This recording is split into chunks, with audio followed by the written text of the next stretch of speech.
करताना आपल्याला बघायला मिळतोय। युक्तिवाद केलेला आहे शरद पवार गटाने। मूळ पक्ष हा आमच्याकडेच आहे, केवळ पक्षातला एक गट बाहेर पडलाय।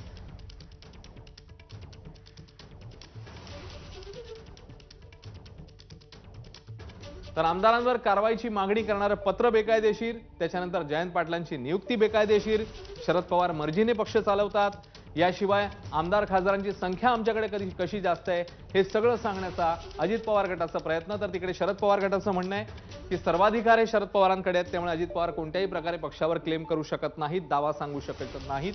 आणि त्याशिवाय शरद पवार गटाचा हा दुसरा मुद्दा समोर आलेला आहे युक्तिवादाचा, तो म्हणजे मूळ पक्ष हा आमच्याकडे आहे, केवळ पक्षातनं एक गट बाहेर पडलाय। मागे देखील त्यांचे अनेक नेते ज्यांनी असं म्हटलेलं होतं की कुठल्याही प्रकारे ही फूट नाहीये, फक्त एका गटाने थोडी वेगळी भूमिका घेतलेली आहे, पक्ष आमच्या सोबतच आहे, पक्ष आपल्याकडे आहे, असं म्हणणं आहे शरद पवारांचं। शरद पवार गटाकडनं हे आर्ग्युमेंट, हे युक्तिवाद केला गेलाय। तर मुख्य प्रतोद आमच्याकडे आहे, त्यामुळे आमदारांवरचं कारवाईचं पत्रच बेकायदेशीर आहे, हे अजित पवार गटाचं म्हणणं। त्यामुळे दावे प्रतिदावे केले जात आहेत, एकमेकांवर आक्षेप घेतले जात आहेत आणि सुनावणीमध्ये आता पुढे शरद पवार गट असा दावा करतोय की एक गट बाहेर पडलाय, मूळ पक्ष आमच्याकडे आहे। शरद पवार गटाकडनं अभिषेक मनु सिंघवी हे युक्तिवाद करतायत, तर अजित पवार गटाकडनं मनिंदर सिंग आणि आणखी एक वरिष्ठ वकील आहेत, ते देखील युक्तिवाद करताना पाहायला मिळत आहेत। सगळ्यात सुरुवातीपासून कागदपत्रांची जी आहे ती औपचारिक देवाणघेवाण झाली, त्याच्यानंतर कागदपत्र समोर ठेवण्यात आली, मग दावे केले गेले, युक्तिवाद करण्यात आले, ज्याच्यामध्ये जयंत पाटलांच्या नियुक्तीलाच प्रमुख आक्षेप सुरुवातीलाच घेण्यात आला, पक्षाचा राष्ट्रीय दर्जा काढून घेण्यात आला असंही सांगण्यात आलं। मात्र आताच्या घडीला शरद पवार गटाचा एक मोठा दावा, तो म्हणजे एक गट बाहेर पडलाय, मूळ पक्ष आमच्याकडे आहे। सध्याच्या घडीला शरद पवार गटाचा हा महत्त्वाचा दावा म्हणावा लागेल की केवळ एक गट बाहेर पडलेला आहे, पक्ष, मूळ पक्ष हा आपल्याकडेच आहे, असं शरद पवार गटाचं म्हणणं आहे। प्रशांतकडे पुन्हा एकदा जाऊया। प्रशांत, एक गट बाहेर पडलेला आहे, मात्र मूळ पक्ष आमच्याकडे असं शरद पवार गटाचं म्हणणं आहे आता।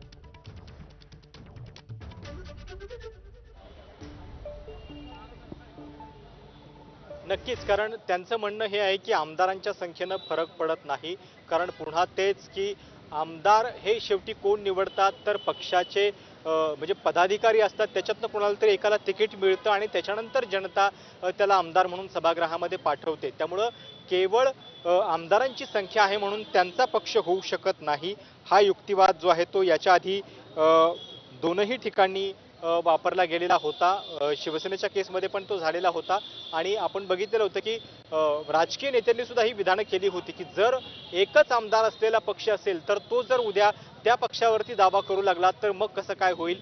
आणि या अर्थानं हे विधान जे आहे ते शरद पवार गटानं निवडणूक आयोगामध्ये केलेलं आहे। त्यांचं म्हणणं आहे की जरी काही पक्ष लोक सोडून गेलेले असले आणि जरी ते आमदार असले तरी देखील मूळ पक्ष जो आहे तो आमचाच आहे, कारण घटनेतली जी सगळी पदं आहेत त्याचा विचार केला तर हा पक्ष आणि त्याच्यावरचा दावा हा आमचा योग्य आहे।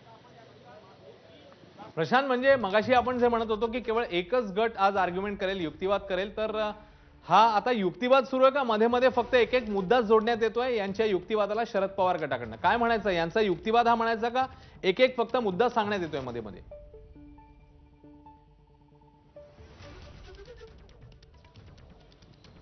नाही, लगातार काही मुद्दे जे आहेत ते शरद पवार गटानं मांडलेले आहेत, अभिषेक मनु सिंघवी यांनी हे मांडलेले आहेत आणि त्याच्यानंतर निवडणूक आयोगानं पण हे सांगितलं की ही सगळी प्रक्रिया जी आहे ती एक कोर्ट प्रोसिडिंग प्रमाणे आहे आणि निवडणूक आयोगामध्ये अगदी कोर्टरूम प्रमाणे सगळी ही प्रक्रिया होत असते। निवडणूक आयुक्त स्वतः त्या व्यासपीठावरती बसतात आणि दोन्ही बाजूंना दोन्ही बाजूचे वकील जे आहेत ते युक्तिवाद करत असतात। या सगळ्या पार्श्वभूमीवरती म्हणजे ही प्रक्रिया सांगण्याचा प्रयत्न जो आहे तो निवडणूक आयोगाने केलेला आहे। दुसरीकडे 2 तासांचा वेळ आज राखीव ठेवण्यात आलेला होता, जवळपास 4:10च्या आसपास सुरू झालेली होती ही सगळी प्रक्रिया आणि आता 5:30 वाजलेले आहेत। आपल्याला बघावं लागेल की नेमकं कधीपर्यंत निर्णय येतोय, कारण म्हणजे आज निर्णय येतोय का अजून काही युक्तिवादांची गरज आहे हे सुद्धा बघावं लागेल। नक्कीच। आणि आता एक प्रशांत महत्त्वाचा मुद्दा आर्ग्युमेंटचा, तो म्हणजे कोर कमिटीतलं संख्याबळ देखील आमच्याच बाजूने असं अजित पवार गट म्हणतोय। प्रशांत,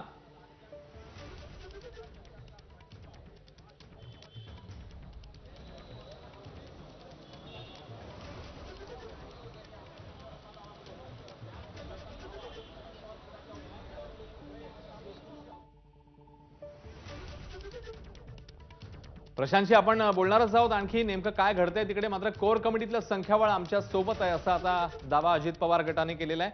राष्ट्रवादीच्या पक्ष आणि चिन्हाबाबतची ही सुनावणी, ज्याच्यामध्ये प्रमुख मुद्दे कोणते समोर आले आतापर्यंतचे ते आपण बघतोय. सध्या अजित पवार गटाचा युक्तिवाद सुरू आहे आणि आपल्या सोबत कोर कमिटीतलं संख्याबळ देखील आहे असं म्हणणं आहे अजित पवार गटाचं. शरद पवार गटाकडनं मध्ये मध्ये काही उत्तरं दिली जात आहेत, काही दावे केले जात आहेत. मात्र प्रमुख युक्तिवाद, प्रमुख बाजू जी मांडली जाते ती अजित पवार गटाकडनं. पुन्हा एकदा प्रशांतकडे जाऊया. प्रशांत,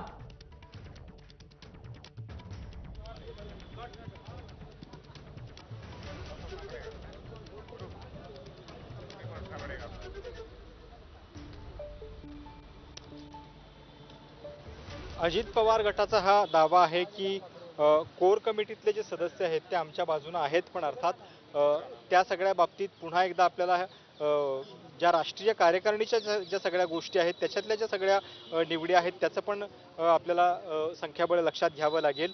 राष्ट्रवादीच्या दोन्ही सभागृहातलं संख्याबळ आमच्याकडे आहे, कोर कमिटी जी आहे त्याच्यातले सदस्य आमच्या बाजूने आहेत हे सांगण्याचा प्रयत्न अजित पवार गटाकडनं केला जातोय. आणि जो निवडणूक आयोगाचा जो कायदा आहे की ज्याच्या आधारे हे डिस्प्यूट त्यांचा निकाल लावला जातो त्याचा देखील उल्लेख या ठिकाणी अजित पवार गटाने केलेला आहे.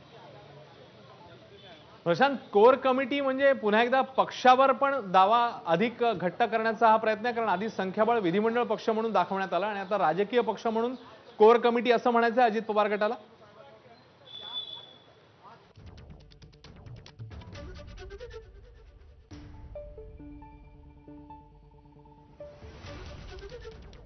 प्रशांतशी आपण आणखी या संदर्भात तपशील जाणून घेणारच आहोत. मात्र सध्या निवडणूक आयोगात सुनावणी सुरू आहे. जवळपास 4:10 सुरू झालेली सुनावणी म्हणजे जवळपास आता 1.5 तास होत आलेला आहे. राष्ट्रवादीतल्या अनेक मुद्द्यांवर खल सुरू आहे, युक्तिवाद होतोय. आमदारांची संख्या असेल, कोर कमिटी असेल, प्रदेशाध्यक्षांची नियुक्ती असेल किंवा अध्यक्षांच्या कामकाजाची कार्यशैली असेल, या सगळ्यावरच सविस्तरपणे युक्तिवाद झाला आणि शरद पवारांच्या उपस्थितीतच त्यांच्या कार्यशैलीवर आक्षेप घेण्यात आला. शरद पवार हे स्वतःच्या मर्जीने पक्ष चालवतात असा युक्तिवाद अजित पवार गटाने केलाय. तर अनेक मुद्द्यांवर मंथन सुरू आहे.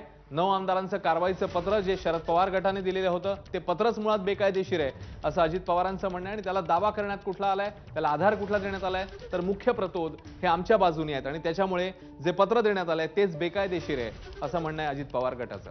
तर शरद पवार गटाने मध्येच असं सांगितलंय की मूळ पक्ष हा आपल्याकडे आहे, केवळ पक्षातून एक गट बाहेर पडलाय, त्यामुळे मूळ पक्ष हा आपलाच आहे असं दाखवण्याचा शरद पवार गटाचा हा प्रयत्न. तर दुसरीकडे बहुसंख्य आमदार हे आमच्याकडे आहेत, त्यामुळे आमचाच खरा पक्ष आहे असं सांगण्याचा अजित पवार गटाचा प्रयत्न. त्यामुळे विधिमंडळ पक्षाच्या अनुषंगाने काही मुद्दे समोर आणलेले होते. प्रतिनिधी